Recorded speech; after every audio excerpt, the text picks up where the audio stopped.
This iconic landscape, the Cahokia Mounds, have been around for centuries. Cahokia Mounds. It's an Illinois State historic site between Fairmont City and Collinsville. We know it as Cahokia, sometimes called City of the Sun. When researchers ran isotope analysis on teeth pulled from burial sites at Cahokia, the largest ancient city in North America, they expected to confirm what the textbooks promised: a local population, one people, one homeland. Instead, the chemical signatures sealed inside that 1,000-year-old enamel revealed something extremely unusual about Cahokia's ancient population. A third of these people weren't from here. They carried the geological fingerprints of childhood spent hundreds of miles away, near the Great Lakes and the Gulf Coast. That alone upended decades of scholarship. But the truly disturbing discovery came later, when a separate team re-examined bones from Cahokia's most infamous mass grave, a pit holding rows of sacrificed young women long assumed to be foreign captives. The isotope results proved they weren't outsiders at all. They were locals. Cahokia was killing its own, and the bones had one more secret to give up. So, before we go any further, hit that like button and subscribe to the channel. The city that shouldn't exist. Before we get to the teeth, you need to understand what Cahokia actually was. Not a village, not a campsite, a city of 20,000 people living on the Mississippi floodplain in what is now southern Illinois, around 1100 AD, more residents than medieval London had at the same time, and at its center, a hand-built earthen pyramid called Monk's Mound that covers more ground at its base than the Great Pyramid of Giza. 100 feet tall, 14 acres wide, 22 million cubic feet of soil, every handful carried in woven baskets by human hands. No wheels, no draft animals, just organized teams of thousands, hauling earth up increasingly steep slopes, generation after generation, following engineering plans sophisticated enough to include internal drainage layers and structural repairs when sections collapsed. Surrounding this pyramid, over 120 additional mounds, an 80-acre central plaza larger than 60 football fields, a wooden palisade wall enclosing the elite district, rebuilt multiple times, and at the city's western edge, a circle of massive timber posts, some over 20 feet tall, forming what researchers call Woodhenge, a solar calendar tracking solstices and equinoxes with precision that required serious astronomical knowledge. Archaeologist Tim Pauketat at the University of Illinois discovered that a related ceremonial site nearby was aligned not just to the sun, but to extreme lunar cycles, with activity spiking every 9.3 and 18.6 years, in sync with the moon's maximum and minimum positions on the horizon. These people weren't guessing at the sky. They were measuring it with a sophistication that rivals anything happening in medieval Europe at the same time. Here's the catch. For over a century, everyone assumed the people who built all of this were a single, homogeneous population. Local farmers who slowly grew in number over generations. That's what the textbook said. That's what made intuitive sense. And it was dead wrong. But before we get to why, you need to know how deeply that assumption was rooted, because it didn't come from evidence. It came from something much uglier. The lie that lasted centuries. In the 1800s, writers and amateur antiquarians looked at Cahokia's mounds and flatly refused to believe indigenous peoples built them. So, they invented stories. A Welsh prince named Madoc, who crossed the Atlantic in the 12th century. A mysterious lost race of superior mound builders wiped out by later tribes. These weren't fringe theories whispered in back rooms. They were published in books, presented in lecture halls, and printed on government-sponsored maps. And they served a very specific purpose, justifying the displacement of native peoples by rewriting them out of their own history. If someone else built the mounds, then the people living on that land had no ancestral claim to it. Convenient. It took decades of systematic excavation to demolish these myths. The breakthrough came in the 1960s when archaeologist Melvin Fowler brought scientific rigor to Cahokia. His team unearthed pottery styles, stone tools, construction techniques, and household debris that matched the traditions of known indigenous groups perfectly. Radiocarbon dating placed Cahokia's peak between 1050 and 1200 AD, centuries before any European contact. Physical anthropologist Kristen Hedman has emphasized that the bones, artifacts, and even the soil itself tell a consistent story. Cahokia was the achievement of native societies with deep roots in the Mississippi Valley. The mound builder myth died, but it left behind another assumption that proved just as wrong, that Cahokia's builders were all from the same place. And the tool that would shatter that final illusion was already waiting inside the teeth of the dead. The teeth don't lie. The tool that cracked the case is strontium isotope analysis. Strontium is an element embedded in bedrock. Different regions of the continent have different ratios of two strontium isotopes, strontium-87 and strontium-86, depending on the underlying geology. As a child grows up eating local food and drinking local water, those ratios get locked permanently into their developing tooth enamel. It's a geological fingerprint frozen in time. You can't fake it. You can't wash it off. 1,000 years later, a scientist can pull that tooth and tell you where that person spent their childhood. Philip Slater, a doctoral candidate working with Thomas Emerson and Kristen Hedman at the University of Illinois, established the baseline first. His team measured strontium in teeth from small mammals pulled out of Cahokia's own trash pits, plus modern squirrels from the same area. That gave them the expected chemical signature of someone who grew up locally. Then they compared it against 133 human teeth from 87 individuals buried across Cahokia's sites. One by one, the results came back. Local, local, local. And then, not local, then another, then another. The non-local signatures started piling up. Not a handful of outliers, not a statistical anomaly, a pattern. And get this, fully 1/3 didn't match.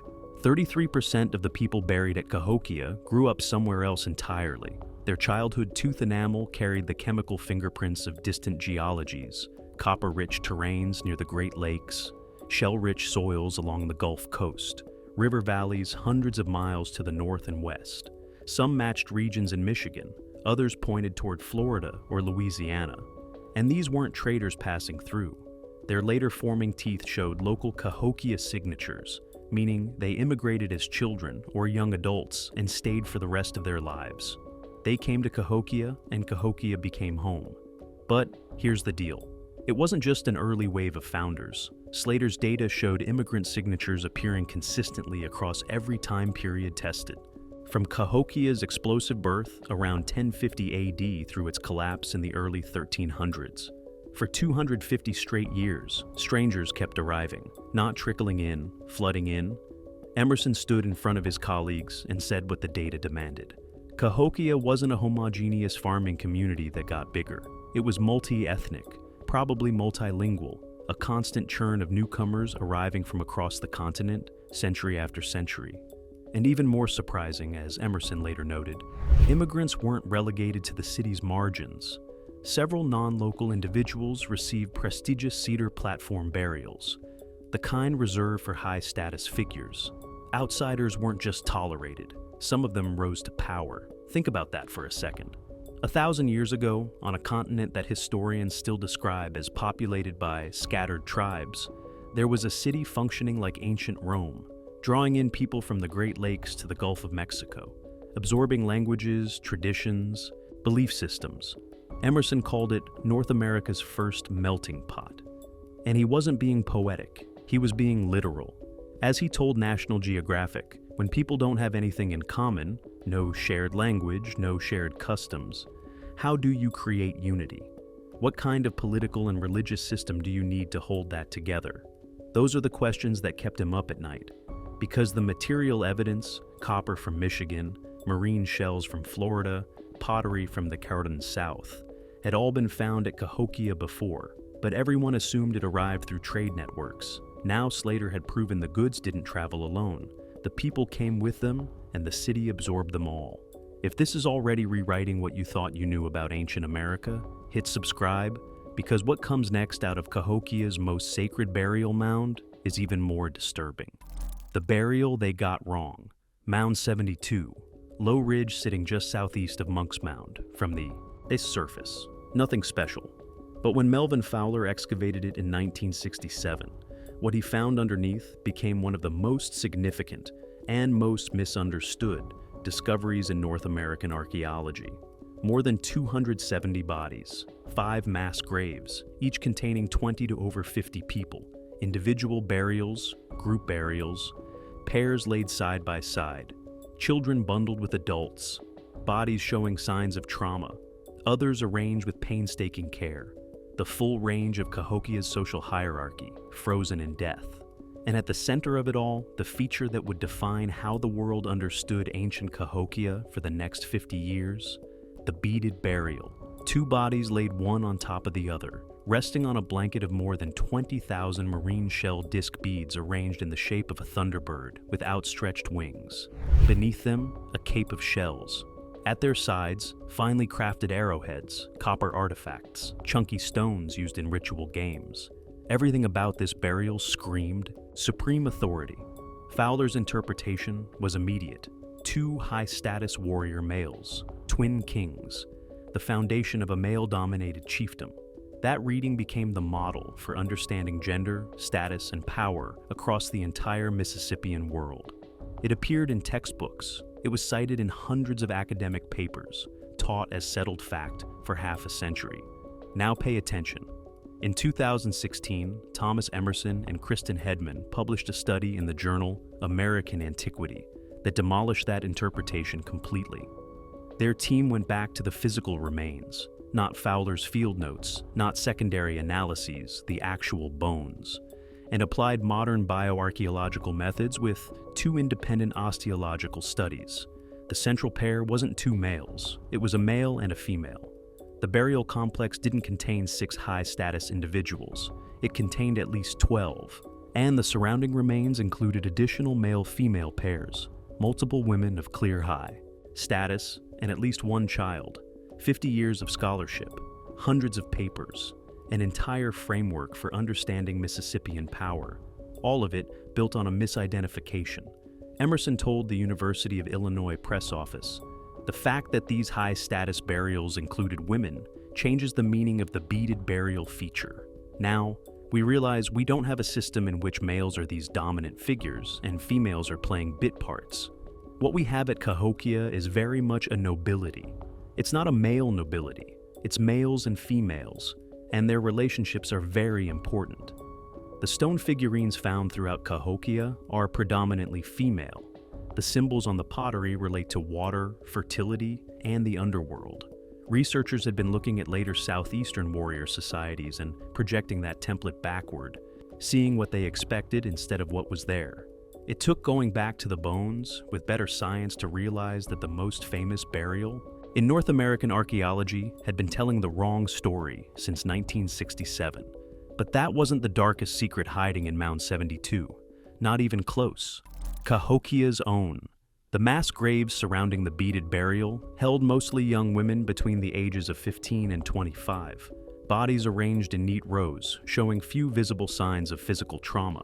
Hedman confirmed no marks of violence on the bones, suggesting they were likely strangled or drugged before burial. The uniformity of their ages, the simultaneous timing of their deaths, everything pointed to organized, ritualized sacrifice. And for decades, the narrative seemed airtight. These were foreign captives, tribute from conquered territories. Outsiders dragged to Cahokia to die for the glory of its rulers. Philip Slater, Kristen Hedman, and Andrew Thompson decided to test it. They pulled 203 teeth from 109 individuals across 3 separate burial features in Mound 72 and ran both strontium isotope analysis and dental morphology studies. The features spanned decades. Feature 214, one of the earliest mass burials, contained 24 bodies arranged in 2 layers dated to around 1000 AD. Feature 105, from about 50 years later, held more than 50 bodies laid out in 2 rows, aligned shoulder to shoulder. Each of these graves showed careful, deliberate arrangement, suggesting prolonged ritual practice sustained across generations. Slater described the team's expectation going in. The prevailing theory was strong, well-established, and it made intuitive sense. A powerful city extracts human offerings from its subjects. Clean narrative, easy to believe. But here's the deal, 86% showed local strontium signatures. The sacrificial victims grew up right there. Same food, same water, same soil chemistry as everyone else. Cahokia wasn't importing victims. It was killing its own people. And Stanley Ambrose at the University of Illinois had already shown through carbon and nitrogen isotope analysis that these victims ate dramatically different diets than the elite. The women in the mass graves consumed up to 60% more maize and far less animal protein, a monotonous, nutritionally inferior diet that left visible markers of poor health on their bones. Even in life, before the rituals claimed them, they were living a fundamentally different existence than the people who decided when they died. And then there was Feature 2, 2-9, Lower. This is the one that haunts the researchers. 39 men and women whose bodies hadn't been carefully arranged. They'd been mutilated. Slater described the evidence. The bodies appeared to have been lined up and pushed into the pit. No ceremony, no grave goods, just raw public violence. But when the isotope results came back, this group was the strangest of all. Their strontium signatures were tightly clustered, far more uniform than any other group in the mound. Their dental features were unusually similar to each other, yet distinctly different from the general population, members of a single isolated community, local to the region but biologically separated, possibly marginalized, possibly deliberately segregated, and then selected around 1150 AD for a public execution of extraordinary brutality. Eve Hargrave, a skeletal analyst at the Illinois State Archaeological Survey, described the shift. The earlier sacrifices were organized, ritualized, lasting for generations. Then you get this situation where everything is obviously not right, because they are violently killing some people and marking that spot with the bodies of others. It's a statement. That timing, 1150 AD, matters enormously, because by then, the cracks in Cahokia's foundations were already spreading in every direction. The unraveling tree ring records show a mega drought smashing the region between 1276 and 1299, the worst dry spell in centuries. Crops withered. The Mississippi floods turned unpredictable, but the trouble started much earlier.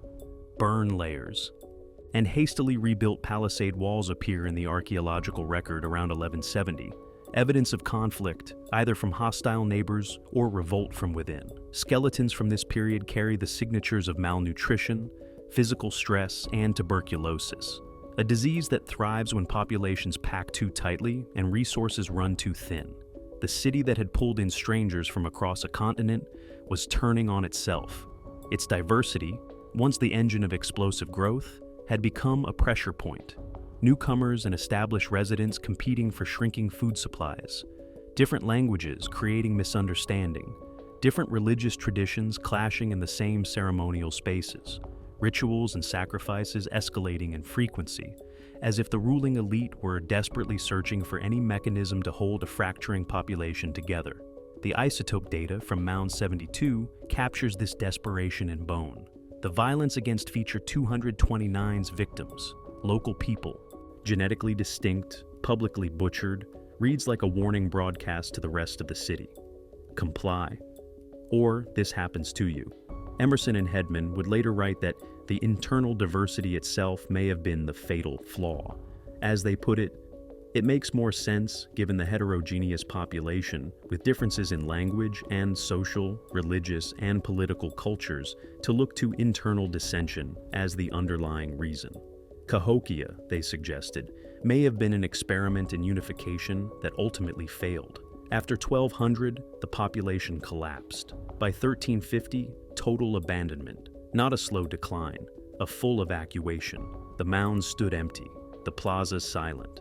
The wooden palisade rotted and fell. Polluted waterways, which researchers believe had become a serious health crisis during the city's most crowded years, were left to stagnate. The infrastructure that had taken generations to build was simply walked away from. Scholars call the result the vacant quarter, a depopulated zone spanning southern Illinois, southern Indiana, nearly all of western Kentucky and Tennessee, most of southeastern Missouri. Not one city going quiet. An entire region of the continent emptying out. No substantial settlement of any kind for 200 years. Whatever broke at Cahokia didn't just end the city. It poisoned the entire surrounding landscape for generations.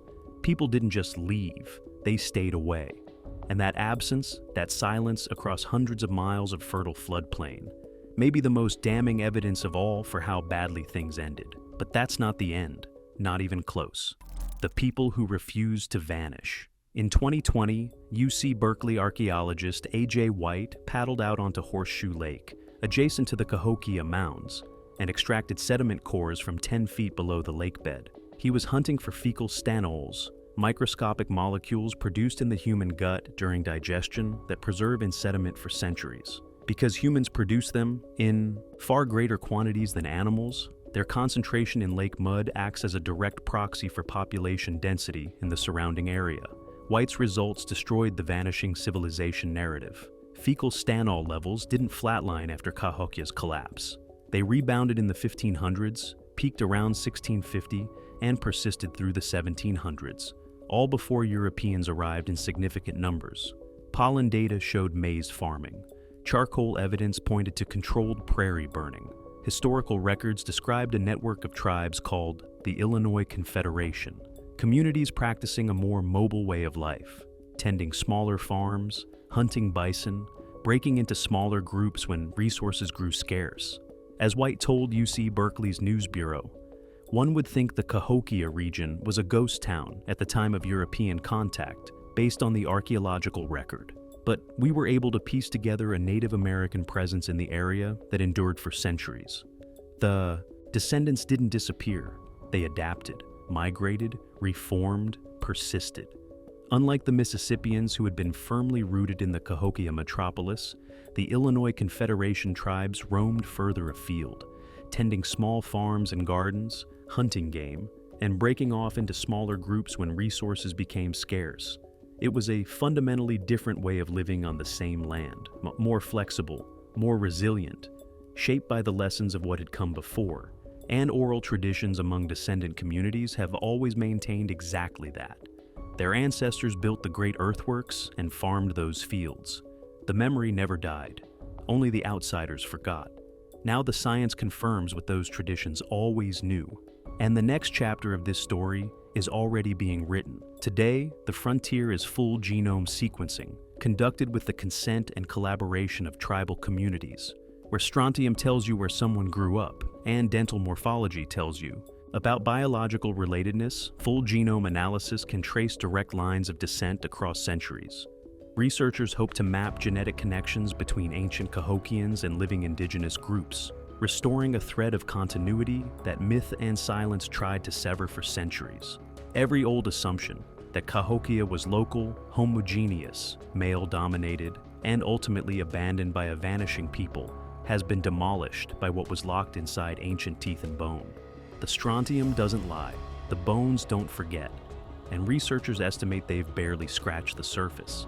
Every new tooth pulled from the earth has the potential to rewrite the story again. So, here's the question that haunts this entire story. Was Cahokia's diversity its greatest strength? The thing that built a city bigger than London in the middle of a continent without cities? Or was it the fracture line that tore it apart from the inside? Could a multi-ethnic, multilingual experiment in urban living 1,000 years ago have survived what came next? And is there something buried in Cahokia's collapse that we should be paying very close attention to right now? Drop your answer in the comments. And if this changed how you think about ancient America, subscribe and hit the bell. Because the bones keep talking, the teeth keep giving up secrets, and we are just getting started.